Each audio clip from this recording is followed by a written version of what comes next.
ঠিক আছে, তাহলে বাবল শর্টের কিছু সংখ্যা দেওয়া থাকবে এরকম ভাবে, এলোমেলো ভাবে কিছু সংখ্যা দেওয়া থাকবে। ঠিক আছে, যেমন এখানে দেওয়া আছে 32, 51, 27, 85, 66, পরে হচ্ছে 23, 30, 57।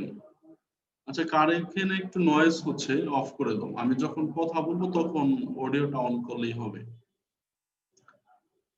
তাহলে দেখো, আমি এখানে বলছিলাম যে যতগুলো সংখ্যা থাকবে তার চেয়ে একটা পাঁচ কম হবে, আবার যতগুলো পাঁচ হবে প্রতিটা পাঁচে একটা করে কম্পেয়ার কম হবে, আস্তে আস্তে কমতে থাকবে। এটা কিন্তু তোমাদের ভাইভা পরীক্ষায় জিজ্ঞেস করবে যে আমার কাছে 7টা সংখ্যা আছে, তাহলে পাঁচ কয়টা হবে, পাঁচ 6টা হবে, একদম সহজ হিসাব। আবার যদি বলে যে আমার কাছে 6টা সংখ্যা আছে, 2 নাম্বার পাঁচে গিয়ে কয়টা কম্পেয়ার হবে, তাহলে বলতে হবে 4টা কম্পেয়ার হবে। 1 নম্বরে 5টা কম্পেয়ার হবে, 2 নাম্বার পাশে গিয়ে 4টা কম্পেয়ার হবে। ঠিক আছে, প্রতি পাশে একটা করে কম্পেয়ার কমতে থাকবে। এটা একটা কথা। আরেকটা কথা হচ্ছে যে প্রতিটা পাশে একটা এলিমেন্ট তার নির্দিষ্ট জায়গায় গিয়ে পৌঁছবে। ঠিক আছে, বুঝাইতে বললাম?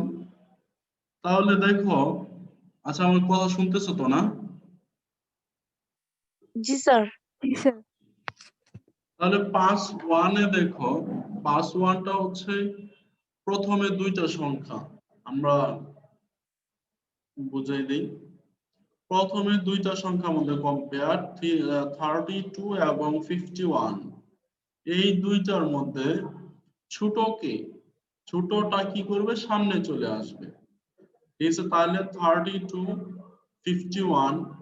ঠিক আছে, এটা কি হলো, তোমার ছোটটা অলরেডি সামনে আছে, এই কারণে লিখছে লিস্ট ইজ নট অল্টার্ড, অর্থাৎ লিস্টের কোনো পরিবর্তন হয়নি। পরে হচ্ছে আবার 51 এবং 27 এর মধ্যে কম্পেয়ার। ঠিক আছে, এইখানে কি 27টা সামনে চলে আসবে এবং কি 51টা পিছনে চলে যাবে। ঠিক আছে, এই কারণে এখানে লেখছে ইন্টারচেঞ্জ 51 and 27। ঠিক আছে, এটার মধ্যে পরিবর্তন হয়েছে। এখন 27 তো 51 তো পিছনে চলে গেল, তাহলে 51 এর সাথে, এই 51 এর সাথে 85 এর কম্পেয়ার হবে। ঠিক আছে, এই যে এইখানে দেখো, এখানে সুন্দর করে দেওয়া আছে 51 এর সাথে 85 এর কম্পেয়ার হবে। ঠিক আছে, কম্পেয়ার হলে 51 অলরেডি ছোট, 85 বড়, কারণ এই কারণে এখানে লিখছে the list is not altered. একইভাবে আমরা যদি দেখি, তাহলে 85 এর সাথে 66 এর কম্পেয়ার হবে। ঠিক আছে, তাহলে 66 ছোট, তাহলে 66 সামনে চলে আসছে, 85 পিছনে চলে গেছে। ঠিক আছে, তাহলে কি ইন্টারচেঞ্জ 85 and 66, মানে এদের মধ্যে কি হয়েছে, পরিবর্তন হইলো।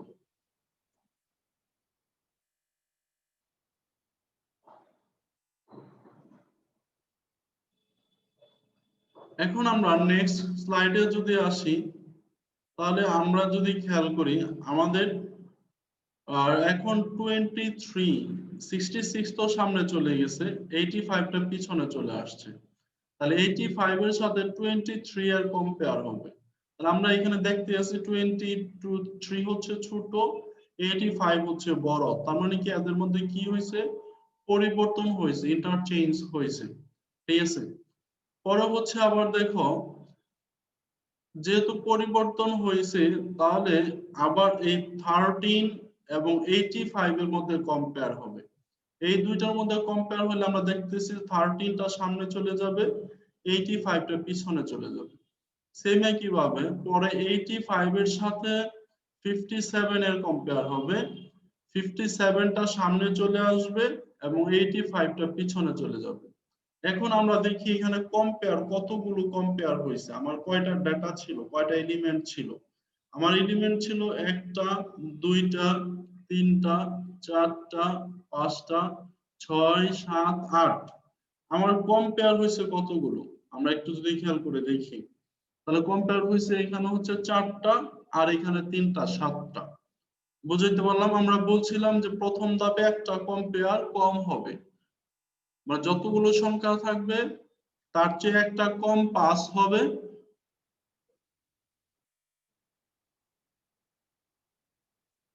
এবং প্রতিটা পাসে একটা করে কম্পেয়ার কম হবে। তো এখানে যে একটা কম্পেয়ার কম হয়েছে,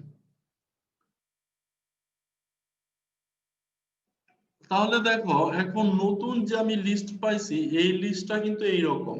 আমরা নতুন যে লিস্টটা পাইলাম এই লিস্টটা এরকম। এখন এইটার উপরে আবার এই যে পাস 2 অ্যাপ্লাই করব, এটার উপর আবার পাস 3 অ্যাপ্লাই করব, পাস 4 অ্যাপ্লাই করব। এইভাবে আমার যেহেতু 8টা সংখ্যা, সপ্তম পাসে গিয়ে কি হবে, এই সংখ্যাগুলো মিলে যাবে। ঠিক আছে?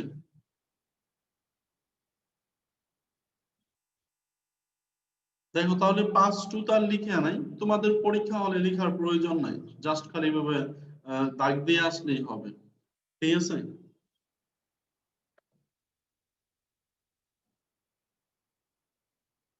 আচ্ছা, যার এখানে নয়েজ নাই এরকম একজন রেসপন্স করো। আসলে এরকম পড়াইলে মনে হচ্ছে যে অন্ধকারে পড়াই দিচ্ছে, কিছু বোঝা যাচ্ছে না।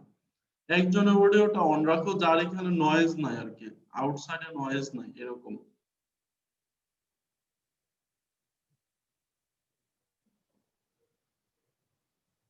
স্যার অন করছে। আচ্ছা ঠিক আছে, রেসপন্স দিও মাঝে মাঝে। জি তাহলে স্যার। দেখো পাস 2 তে এরকম ভাবে কি হবে, পাস 2 তে এরকম ভাবে আবার মিলে গেল। ঠিক আছে? পাস 3 তে গিয়ে কি হয়েছে, আবার মনে করো যে এরকম ভাবে মিলে গেছে পাস 3 তে। পরে পাস 4, পাস 5, পাস 6 এবং পাস 7, এবং পাস 7 এ গিয়ে কি সবগুলো মিলে যাবে। মিলে যাওয়ার পরে শর্টেড লিস্ট হবে যে এরকম।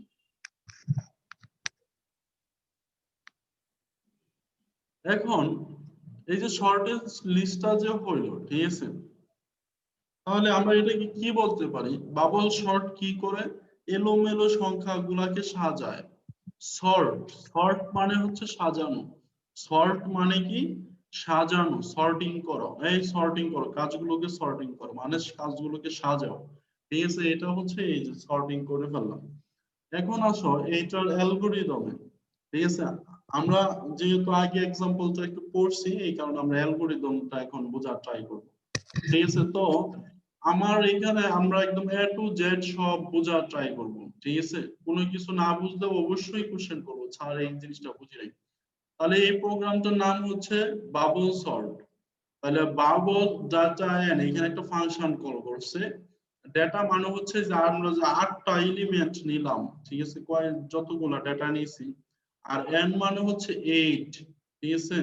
এন মানে হচ্ছে 8। Here data is an array, এটা একটা কি array with n elements। n তম সংখ্যা, আমরা 8টা সংখ্যা করছি তার মানে এখানে n এর মান হচ্ছে 8। This algorithm sorts the element in data, তার মানে এই অ্যালগরিদমটা কি করবে, ডাটাগুলোকে সর্টিং করবে। তাহলে দেখো যে set ptr equal to 1, তাহলে আচ্ছা আমরা প্রথম থেকে না দেখে আমরা আগে একটু কন্ডিশনটা পড়বো, তাহলে কি হবে আমরা পরের টুকু এমনিতে বুঝতে পারবো। আগে আমরা এই দিকে নজর করব। ঠিক আছে? দেখো বলছে if data ptr is greater than ptr plus 1 then interchange। ঠিক আছে? তার মানে এখানে ptr মানে হচ্ছে ডেটা ptr, এখানে ptr দেওয়া আছে, ptr এর মান কত? ptr এর মান হচ্ছে 1। প্রথম অবস্থায় ptr এর মান পয়েন্টার, পয়েন্টার মানে অ্যাড্রেস কল করে। পয়েন্টার, ptr মানে এখানে ptr এর সংক্ষিপ্ত রূপ হচ্ছে পয়েন্টার। ঠিক আছে? পয়েন্টার যে কিনা কি করে, অ্যাড্রেস কল করে।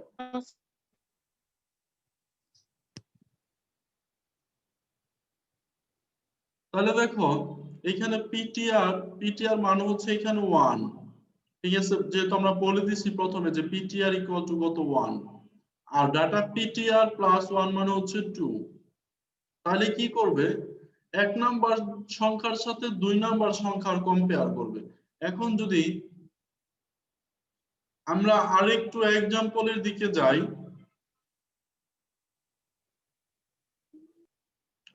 দেখো এখানে প্রথমে কি করছে, প্রথম সংখ্যার সাথে দ্বিতীয় সংখ্যার কম্পেয়ার করছে, তার মানে এইটুকু এটাকে বলতেছে পিটিআর1। আমরা এখানে খেয়াল করি, এটা হচ্ছে পিটিআর, ঠিক আছে, এটা হচ্ছে পিটিআর আর এটা হচ্ছে তোমার পিটিআর প্লাস 1। তাহলে পিটিআর এর মান বলে দিছে হচ্ছে 1 আর পিটিআর প্লাস 1 মানে কত 2। এখন বলছে এরা যদি এটা বড় হয় তাহলে ইন্টারচেঞ্জ হবে, যদি বড় না হয় তাহলে ইন্টারচেঞ্জ হবে না। মূলত ডেটাবেজের কিন্তু এইটাই মূল কথা ছিল, মানে সরি বাবল সর্টের, ঠিক আছে, বাবল সর্টিং কিন্তু এটাই মূল কথা ছিল যে যদি বড় হয় তাহলে চেঞ্জ হবে আর যদি বড় না হয় তাহলে কি করবে পরের লুপে চলে যাবে, ঠিক আছে। তাহলে দেখো জি স্যার। এখানে হচ্ছে তোমার ইফ ডেটা পিটিআর মানে হচ্ছে ধরলাম 32, পিটিআর প্লাস মানে হচ্ছে 52, ধরো এখানে 32 এরকম ভাবে 52, ঠিক আছে। মূলত এটাই তো কথা, আমরা যে কোশ্চেনটা লিখছি আর আমরা যে এক্সাম্পলটা লিখছি ওটার সাথে এটা হচ্ছে এইভাবে থাকার এইভাবে আছে আর কি। তাহলে পিটিআর ডাটা পিটিআর মানে হচ্ছে 32 আর পিটিআর প্লাস 1 মানে হচ্ছে 52, ঠিক আছে। তাহলে যদি বড় হয়, ইফ কথাটা কিন্তু লাগাইছি, যদি বড় হয় তাহলে ইন্টারচেঞ্জ হবে আর নাইলে কি হবে পিটিআর প্লাস 1 হয়ে যাবে। তার মানে কি এখানে ইন্টারচেঞ্জ হবে না, ঠিক আছে, এখানে কোনো পরিবর্তন নাই, পরিবর্তন হবে না। তাহলে কি হবে, তাহলে পিটিআর এর মান 1 বেড়ে যাবে। এই যে দেখো লিখছে set PTR equal to PTR plus 1, ঠিক আছে। তার মানে এখন বর্তমানে তাহলে পিটিআর এর মান কত, পিটিআর এর মান হয়ে গেল এখানে 2। এই যে এই কথার জন্য এখন যখন সে আবার এখানে যাবে তখন পিটিআর, স্যার এই লাইনটা আবার একটু বলবেন? হ্যাঁ আচ্ছা, দেখো এখানে পিটিআর এর মান প্রথমে ছিল 1, ঠিক আছে। 1টা কিভাবে আসছে, এই যে আমি এখানে বলে দিছি সেট পিটিআর ইকুয়াল টু 1 আর হচ্ছে ডেটা পিটিআর প্লাস 1, তাহলে পিটিআর এর মান 1 আর হচ্ছে প্লাস 1 করলে কত হয়, সমান সমান 2, ঠিক আছে। 2। হ্যাঁ 2। এখন এক নাম্বার ইন্ডেক্সে কি আছে, এক নাম্বার ইন্ডেক্সে আছে তোমার 32, ঠিক আছে। 2 নাম্বার ইন্ডেক্সে কে আছে 52। এখন হচ্ছে 2 নাম্বার ইন্ডেক্সে আছে কে 52, ঠিক আছে। এখন দুইটা 52। দুইটা কম্পেয়ার করো, কম্পেয়ার করলে কি এই ঘটনাটা কি সত্য না মিথ্যা, মিথ্যা। মিথ্যা, ঠিক আছে। মানে মিথ্যা। হচ্ছে হ্যাঁ মিথ্যা যদি হয় তাহলে কি হবে, যদি ইফ যদি এই ঘটনাটা সত্য হয়, যদি মানে কি যদি এটা সত্য হয় তাহলে কি হবে ইন্টারচেঞ্জ হবে, জি স্যার। ঠিক আছে। যদি সত্য যদি সত্য হয় তাহলে ইন্টারচেঞ্জ হবে, তাহলে সত্য না হলে কি হবে, সত্য না হলে পিটারের মান 1 বাড়বে। হ্যাঁ তখন আবার পিটিআর এর মান 1 বেড়ে যাবে। তাহলে কি পিটিআর এর মান এই যে set PTR equal to PTR plus 1, তখন এইটা বাইরে সে কি করবে আবার এই জায়গাতে আসবে, যখন এই জায়গায় আসবে তখন পিটিআর এর মান কত, পিটিআর এর মান কিন্তু তখন 2, ঠিক আছে। এই যে পিটিআর প্লাস 1 আগে 1 ছিল পরে 1 পরে আবার 1, কিন্তু এই পিটিআর এর মান যদি 2 হয় তাহলে এই পিটিআর এর মান কত হবে তখন, 3। এই পিটিআর এর মান 3 হবে, কারণ এই 3। যে পিটিআর এর মান 2 পাইছি আমি, পরে হচ্ছে প্লাস 1 তার মানে হচ্ছে 3। এখন 2 নাম্বার পজিশনে এবং 3 নাম্বার পজিশনে কে আছে আমরা একটু দেখে আসি।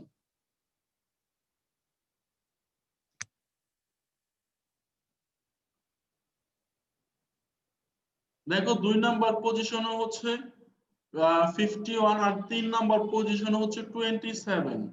2 নাম্বার পজিশনে 51 আর 27,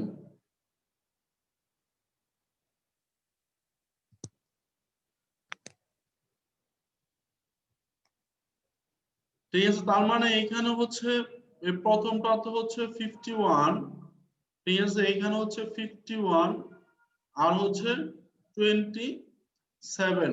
আচ্ছা এটা কি ট্রু, এই ঘটনাটা কি ট্রু, হ্যাঁ এটা কিন্তু না সত্য। স্যার। হ্যাঁ সত্য। হ্যাঁ স্যার, ট্রু ট্রু। এই ঘটনাটা ট্রু।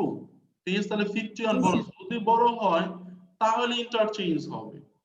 ঠিক আছে, তাহলে ইন্টারচেঞ্জ হয়ে কে চলে যাবে সামনে, তাহলে 27 চলে যাবে সামনে আর 51 চলে যাবে পিছনে। ঠিক আছে, তখন 51 চলে যাবে কি পিছনে। এখন এরাও কি হয়ে যাবে, চেঞ্জ হয়ে যাবে। দেখো এখানে ইন্টারচেঞ্জ করে ফেলছে। ঠিক আছে, তখন এই যে 2 নাম্বার পজিশন ছিল, এটা ছিল 2 আর এটা ছিল কত 3। এখন এই 27টাকে হয়ে 27টা হয়ে যাবে 2 আর তোমার এই ডাটা পিটিআর প্লাস 1 51 যেটা এটা হয়ে যাবে 3। দেখো এইটুকু যদি বুঝে থাকো তাহলে সম্পূর্ণটা বুঝবা অ্যালগরিদম, আর কিছু বোঝার নেই। ঠিক আছে, আবার বলতেছি দেখো আমরা জি স্যার। এটা পাইছি 2। ঠিক আছে, এইটুকু হচ্ছে 2, এটা হলো 2 আর এটা হচ্ছে 3। আর আমাদের হাতে সংখ্যা আছে হচ্ছে তোমার 52 আর হচ্ছে কত 27। ঠিক আছে, তাহলে ঘটনাটা আমরা দেখতেছি সত্য। এর পজিশন হচ্ছে 2 আর এর পজিশন হচ্ছে 3। ঠিক আছে, এর পজিশন হচ্ছে 3 এবং ঘটনাটা আমরা দেখতেছি সত্য। যদি সত্য হয় তাহলে ইনডেক্সটা চেঞ্জ হয়ে যাবে। তার মানে কত 27 এর ইনডেক্স 27টা সামনে চলে আসবে, ইনডেক্স চেঞ্জ হলে তো সামনে চলে আসবে, সে চলে যাবে 2 নাম্বার ঘরে আর 52টা চলে যাবে কত নাম্বার ঘরে 3 নাম্বার ঘরে। আশা করি যে বুঝতে পারছো, একদম ইজিলি বুঝাই দিলাম। বুঝতে পারছো? জি স্যার, বুঝতে পারছি। জি হ্যাঁ, স্যার। কারণ এই যে এখানে বলেই দিছে interchange data P T R and data P T R plus 1। তার মানে 2 নাম্বার ইন্ডেক্সটা 3 নম্বরে চলে যাবে আর 3 নাম্বার ইন্ডেক্সটা 2 নম্বরে চলে যাবে।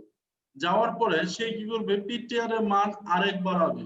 তার মানে এখানে এখন পিটিআর সমান সমান কত 3, এখানে এখন পিটিআর সমান সমান কত, পিটিআর সমান সমান হচ্ছে 3 আর ডাটা পিটিআর প্লাস 1। তার মানে পিটিআর এর মান যদি 3 হয়, স্যার।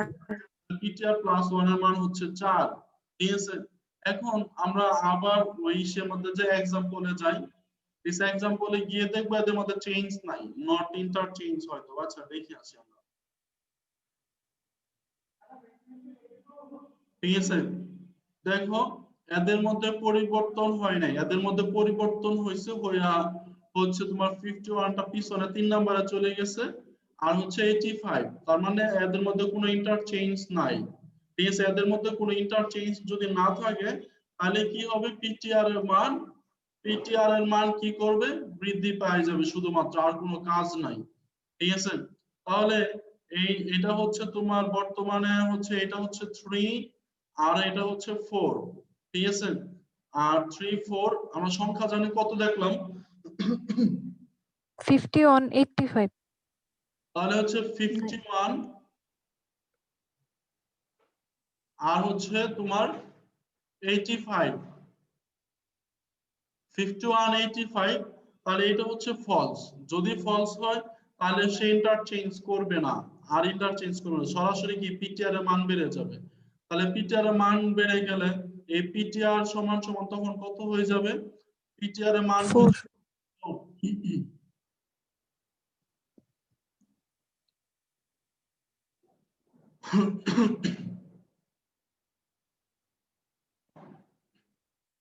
তখন পিটিআর এর মান হয়ে যাবে কত 4।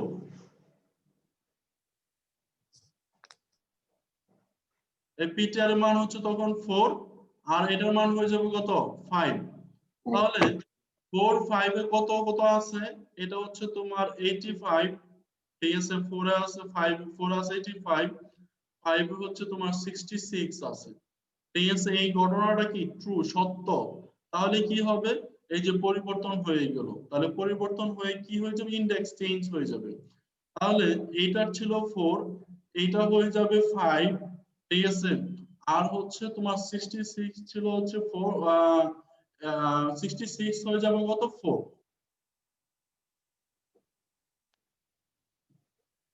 মানে দুইটা ঘটনা, একটা ঘটনা হচ্ছে তোমার যদি বড় হয় তাহলে পরিবর্তন হবে, আর যদি বড় না হয় তাহলে কি হবে, পিটিআর এর মান 1 করে বৃদ্ধি পাবে, এতটুকুই। ঠিক আছে, এখন এখানে আনুষঙ্গিক যে আরো লেখাগুলো লেখা হয়েছে, তাহলে এই যে আমরা দেখতেছি যে রিপিট স্টেপ কত 3 2 and 3 for k equal to 1 to n minus 1, তার মানে কি k এর মান হচ্ছে 1 ধরে নিছে।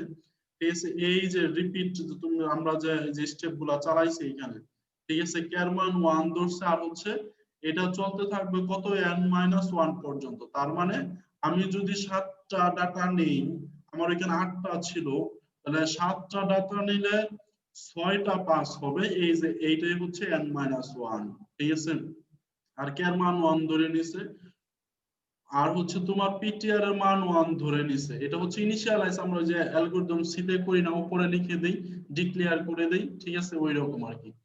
পরে এই কাজটা কতক্ষণ চলতে থাকবে, এখন প্রশ্ন হলো এই কাজটা ততক্ষণ চলতে থাকবে যে 8টা এলিমেন্ট থাকলে 7টা পর্যন্ত কাজ চলতে থাকবে। ঠিক আছে, তাহলে এই দেখো পিটিআর এখানে n এর মান কত, n এর মান ধরো হচ্ছে 8, মানে 8টা সংখ্যা আছে আমার, মাইনাস k সমান সমান কিন্তু অলরেডি আমি ধরে নিছি 1, তার মানে কি 1, তার মানে কি বুঝাইতেছে যে তোমার 7টা সংখ্যা পর্যন্ত বা 7টা পাস এখানে হবে। ঠিক আছে, পরে হচ্ছে তোমার end of one outer loop exit, এতটুকু। এখন কে বুঝো নাই আমাকে বলো, আমি আবার বুঝাই দিই।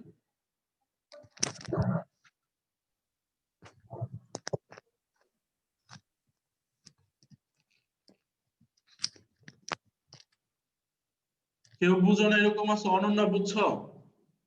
জি স্যার, বুঝতে পারছি। পরে সুমাইয়া বুঝছো? স্যার বুঝতে পারছি। ফয়সাল আহমেদ বাপ্পি বুঝছো? জি স্যার, ক্লিয়ার হইছে। আচ্ছা, ক্লিয়ার হলে ভালো। তোমরা কে বুঝো না একটু বলো আমাকে, আমি বুঝাই দিই আবার। স্যার একটা কোয়েশ্চেন ছিল। বলো। স্যার আর কি হোয়াইল লুপ না ফর লুপ কোনটা বেশি ফাস্ট কাজ করে প্রোগ্রামে? ফর লুপ ফাস্ট কাজ করে।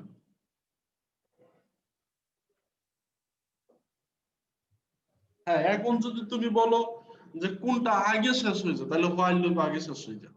হোয়াইল লুপ হচ্ছে যদি কোন কন্ডিশনে তোমার আগে শেষ হয়ে যায়, যেমন মনে করো যে 18 প্লাস হইলে ঠিক আছে তুমি এই রুমের ভিতরে ঢুকতে পারবা, এন্ট্রি পারমিশন আছে, এটা থেকে তুমি যদি হোয়াইলের মধ্যে ফালাও, ঠিক আছে, তাহলে তুমি ওই তোমার 50টা ডেটা আর দেখার প্রয়োজন পড়ে না। ঠিক আছে, তুমি যখন তোমার কন্ডিশনটা ফিল আপ করবে, ওই একটা ডেটা যখন তুমি পেয়ে যাবা, ঠিক আছে, এই যে আমরা এটা সার্চিং এর ক্ষেত্রে ব্যবহার করব। ঠিক আছে, যে সার্চিং এর ক্ষেত্রে যে হোয়াইল আমরা যখন এই 40 আইটেমটাকে পাবো, তখন কি হবে, সম্পূর্ণ ডাটাটা কি হয়ে যাবে, অটোমেটিক বা প্রোগ্রামটা কি হয়ে যাবে, এক্সিট হয়ে যাবে।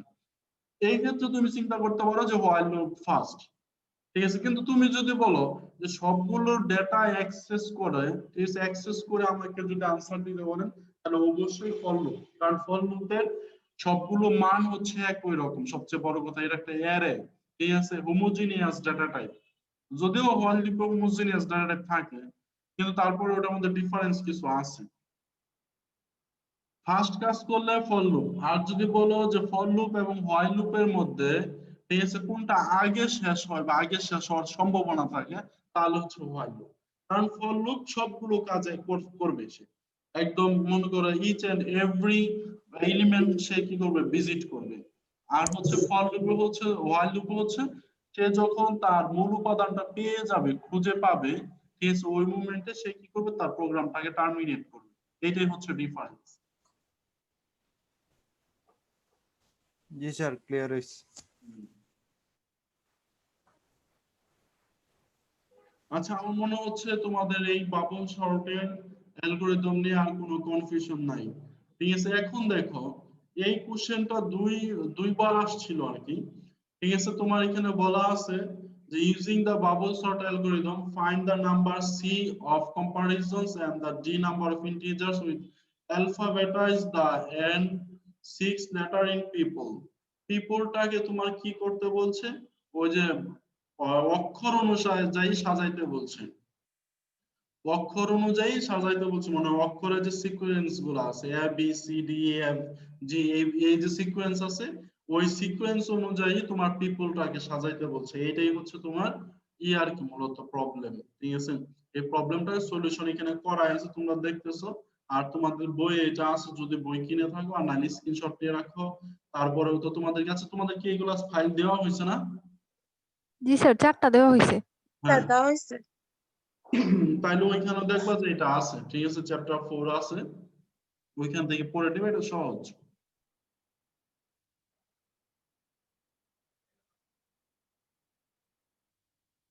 এখন হচ্ছে বাইনারি সার্চ অ্যালগরিদম আমরা কি আরেকটা পড়ব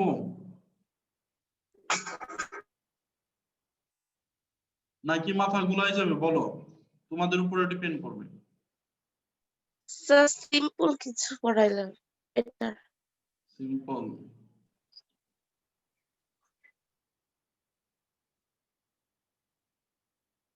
এই চ্যাপ্টার আর সিম্পল কিছু নাই তোমার ওই দুইটা অ্যালগরিদমই আছে স্যার বাইনারি সার্চ তো স্যার আগে বুঝাইছেন এখন অ্যালগরিদমটা হালকা বুঝাই দিলে মনে হয় ক্লিয়ার হয়ে যাবে এত জটিল হবে না আগে তো একটা ক্লাস আবার নিয়েছেন পরে দুইটাতে প্রবলেম বাজায় দিতে পারো এই কারণে আমি পড়াইতে চাচ্ছি না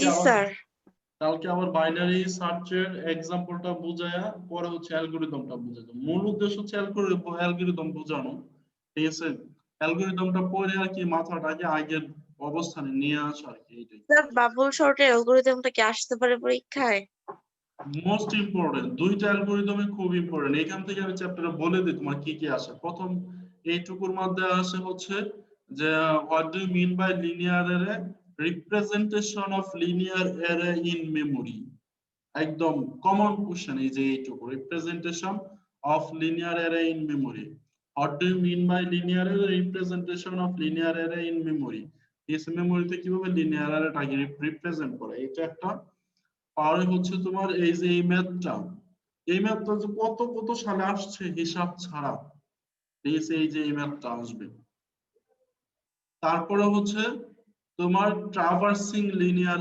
অ্যারে এই অ্যালগরিদমটা ইম্পর্টেন্ট ঠিক আছে traversing linear array in memory linear array পরে হচ্ছে অনেক সময় যে ডিলিটিং ফ্রম লিনিয়ার অ্যারে চলে আসে ঠিক আছে এটা অনেক সময় চলে আসে তারপরে হচ্ছে তোমার বাবল সর্ট বাইনারি সার্চ এই চ্যাপ্টারে সবগুলো মানে সহজত এখানে সবগুলোই ইম্পর্টেন্ট এবং মোস্ট ইম্পর্টেন্ট এই চ্যাপ্টার থেকে তোমার এক সেট কোশ্চেন হয় সেটা নিশ্চিত ঠিক আছে আমি এটা লিখে দিলাম এমন হইতে পারে 1.5 সেটও হইতে পারে এক সেট কোশ্চেন এই চ্যাপ্টার থেকে হবেই হবে চোখ বন্ধ করে হবে বুঝাইতে পারছি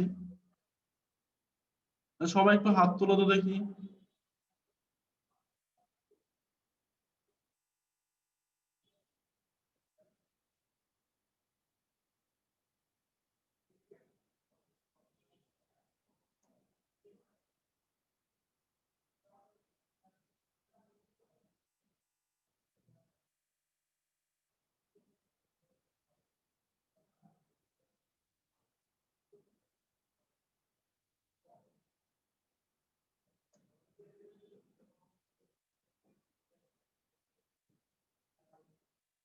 হাত তুলো সবাই অঙ্গা তার হচ্ছে শাহরিন আকন্দ মিম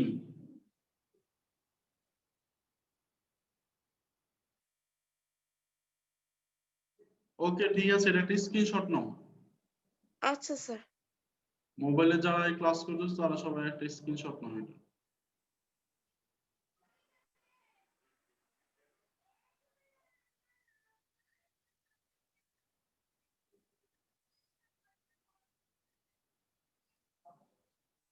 স্যার নিয়েছি ওকে ঠিক আছে তাহলে আমরা চ্যাপ্টার 4 এর আমরা নেক্সট যে দিন যেটা পড়বো সেটা হচ্ছে বাইনারি সার্চ ঠিক আছে বাইনারি সার্চের তোমার ওই বাইনারি সার্চ এক্সাম্পল এবং অ্যালগরিদমটা পড়বো আরেকটা বিষয় সেটা হচ্ছে বলছি কিনা জানি না সেটা হচ্ছে তোমাদের এখান থেকে প্রায় যদি কোশ্চেন সহজ হয় 80% কমন পড়বে আর কঠিন হইলে আমাদের 60% কমন পড়বে। আর তোমাদের কি কোনো অ্যাসাইনমেন্ট দিছিলাম? জি স্যার। কি অ্যাসাইনমেন্ট কি দিছিলাম? স্যার লাস্ট 3 স্যার ইয়ারের 1 নাম্বার কোশ্চেনের এবিসিডি গুলো লিখতে বলছে। লিখছো? জি স্যার। আমাকে সম্ভবত 1-2 জনে পাঠাইছো, ঠিক আছে? অনেক জি স্যার বেচারা আমি পাঠাইছিলাম। হ্যাঁ, অনেক বেচের অ্যাসাইনমেন্ট চলতেছে এই কারণে আর কি দেখলাম যে। তাহলে তোমাদের বেচের এখানে কে কে অ্যাসাইনমেন্ট দেও না একটু হাত তুলো তো।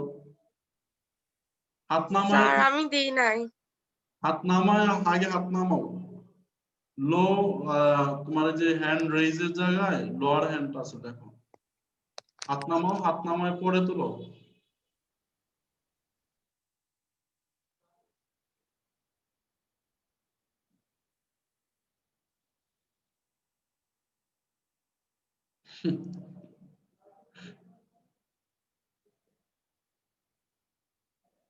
তার মানে একজনে অ্যাসাইনমেন্ট দিছে নাকি? শাওন আক্তার, সাকলাইন রুদ্র,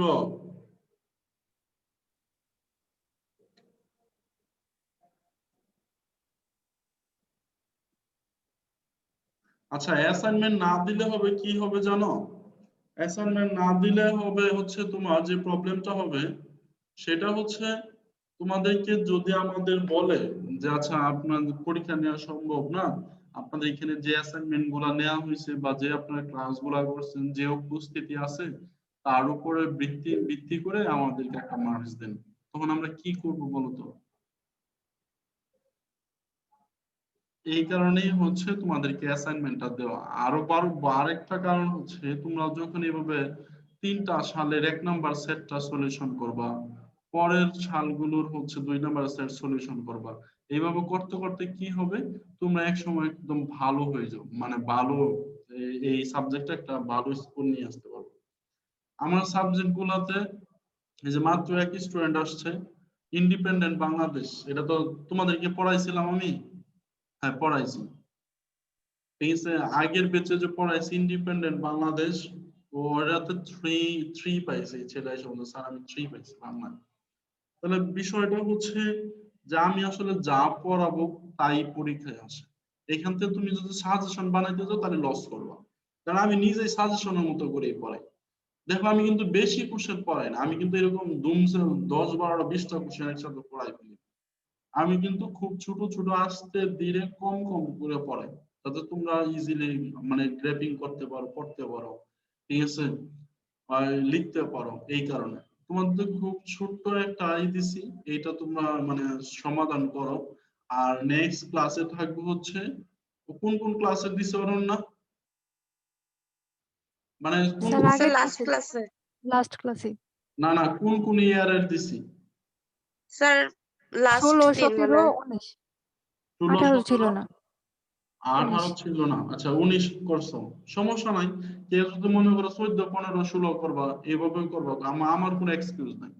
এখন হচ্ছে তারপরে আমরা একটা সিকোয়েন্স রাখি, লাস্ট 3 ইয়ার্স বলতে 19 17 16, এই 3 বছরের আবার 2 নাম্বার সেটটা থাকবে।